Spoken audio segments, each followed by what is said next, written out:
Welcome back, guys, to another episode of Let's Try Linux, and this week we're taking a look at the elementary OS.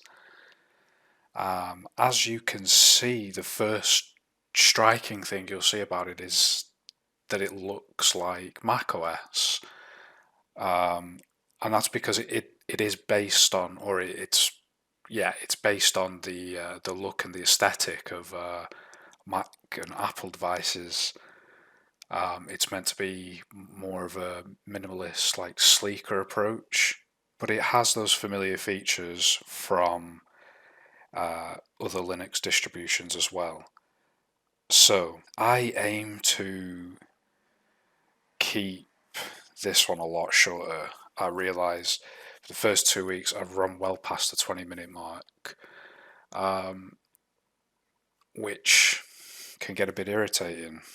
But in this one, I'll aim to keep it between the 10 to 15-minute mark.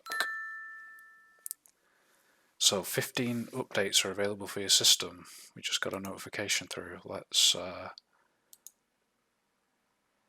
install those now.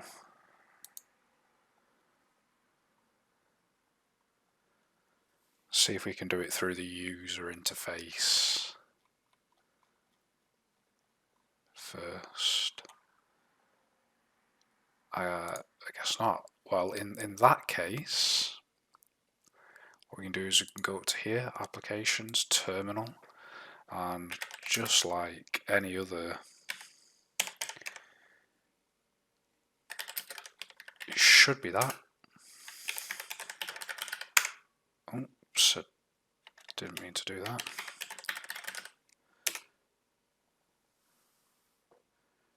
That should start updating there.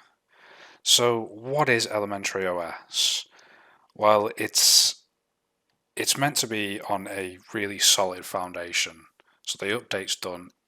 As you can see, it's blistering fast. This is only running on 4 gigs of RAM. And it is crazy fast. You know, I've got other virtual machines running on 8 gig of RAM that don't run quite as fast as this. So you've got, you know, a really quick system here. It's open source still, like any Linux distribution. The OS is available for scrutiny by any user, so you can make any changes you want, really. And of course, it is secure. It's built on a Linux kernel, and that's what the Department of Defense uses, so you know it's good shit. So what is unique about elementary OS? Well, the previous 2 distros we looked at Ubuntu, which was your sort of unique Linux experience, and we've looked at Mint, which was like a Windows. It looked and functioned a lot like Windows. This, of course, looks and functions a lot like a Mac operating system, with a few key differences. It being based on Linux, you still have access to open source apps. As you just saw me do, you can still do things through the terminal. So the system's open to you to do with what you will. And yeah, it's, I don't know why I keep opening the terminal. I wanted to go into system settings. So yeah, it's a really nice little operating system. You can explore via the grid, via this panel here, which is like your categories, or you can just search in that bar at the top. What's HTOP, I wonder? I wonder if that's the system monitoring. Well, I'll tell you what, let's do that. Before we get into anything else, let's look at performance. on this beast. Yeah, it's really quite impressive. I'm not a big Mac user by any stretch. The last time I used a Mac, we're going back to when I was 16. So you're looking at about 18 years ago now. And I was editing film on that, and it was only a short film. It was a 5-minute film. So I spent about 8 hours working on a Mac. And that's about all the experience I have with Mac. So this is the closest I've come in recent times. And looking at the stats, this thing performs really nice. It's so stable. It's really quick. In fact, you know what? We'll keep that up. We'll just keep it smaller. Let's run Epiphany. Epiphany's the browser, as you can see. Looks a bit like Safari. It's very clean, very polished. How quick is it?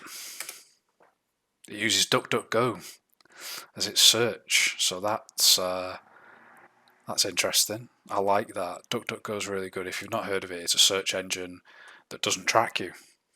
So unlike Google or Bing or Yahoo, DuckDuckGo, you simply search for stuff and there's no tracking involved. It's a beautiful thing, and you'll see a lot more of that as we go through in Linux distributions, because the privacy and the respect that DuckDuckGo has for your data, goes hand in hand with the core values of a Linux distribution. So if you don't already, you can use DuckDuckGo on Windows, Mac. So yeah, I would start using that. It's like I say, the search engine that doesn't track you. So that's nice. By default, it takes us through DuckDuckGo. Let's see what else we can do in here. What's code? No files to open. Oh, that's just like, I think it's like, yeah. So this is like a programming piece of software. I don't know any programming languages, so I'll back out of that. Files. What filing system have we got? The same as Ubuntu and Mint, by the looks of things. It's all very similar. That's good. Now, one of the things I want to start doing is I want to show off how customizable Linux distributions are. Now, KDE Plasma, is the best desktop environment to do that with. But I'm just wondering what we can tweak in this, because in future videos, especially when I'm using KDE Plasma, I'm going to be doing a lot of nice sort of edits and tweaks to make the desktop look really slick, or at least to make it look how I like it.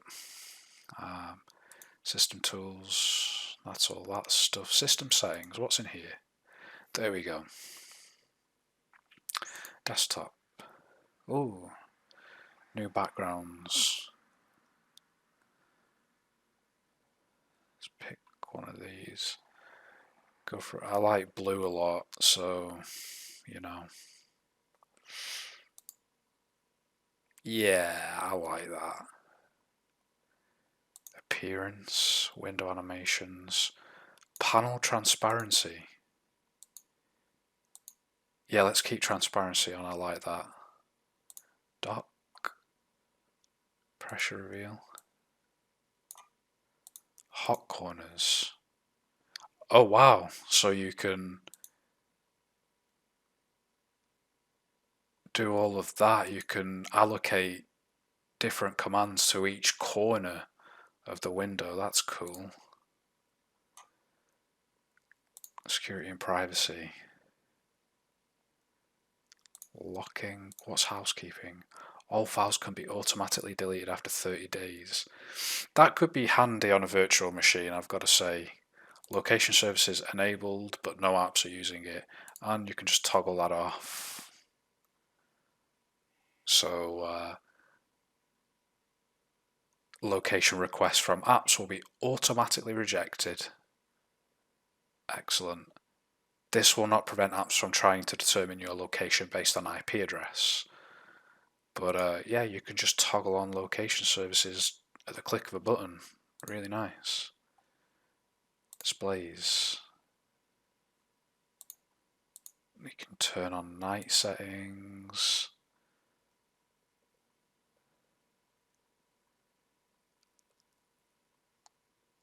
Applications. Appearance. We've been in this already.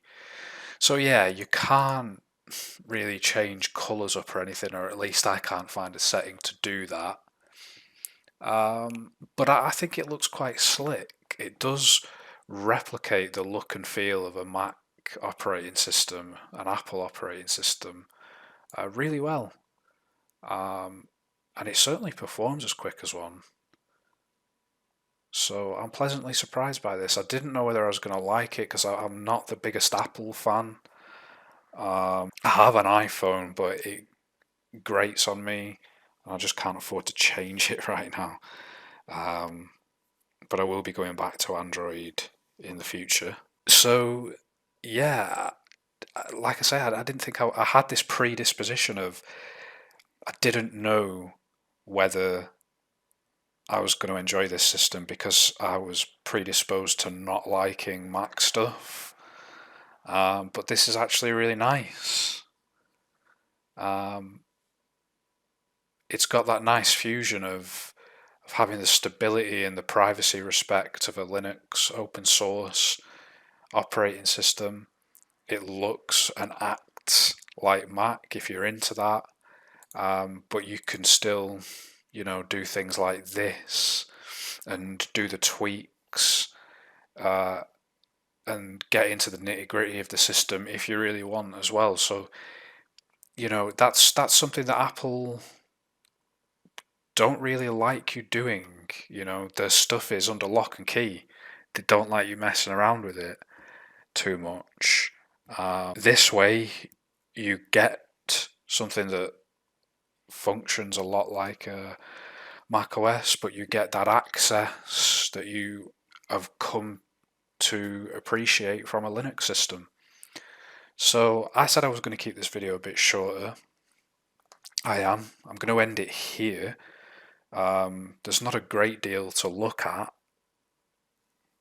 other than how much this, as I've said on a number of occasions, looks and feels like Mac, and it performs really well. I'm very impressed, I've got to say. This is a nice OS. I like it. Will it be the one that I put onto my device? I don't know. I've got a shit ton of other distros to look at. But you know what? This is definitely in the same league for me as Ubuntu and Linux Mint, and I've used Ubuntu before. I like it. I can find my way around that. Linux Mint, I was very impressed with. I'm equally impressed with Elementary OS. So yeah, if you're not a Windows user, if you're a Mac user, but you're looking to move away from Apple and maybe start using something open source, and you're looking at Linux, Elementary OS is going to be the way to go if it's your first time dabbling in Linux, because there's nothing here that's going to stump you. You'll learn about how to use Linux perfectly well through this, and it'll be a great introduction to Linux for you. So yeah, Elementary OS, really impressed. For now, I've been DK Priori. I promised I'd keep this one short, so I will see you in the next one. Peace.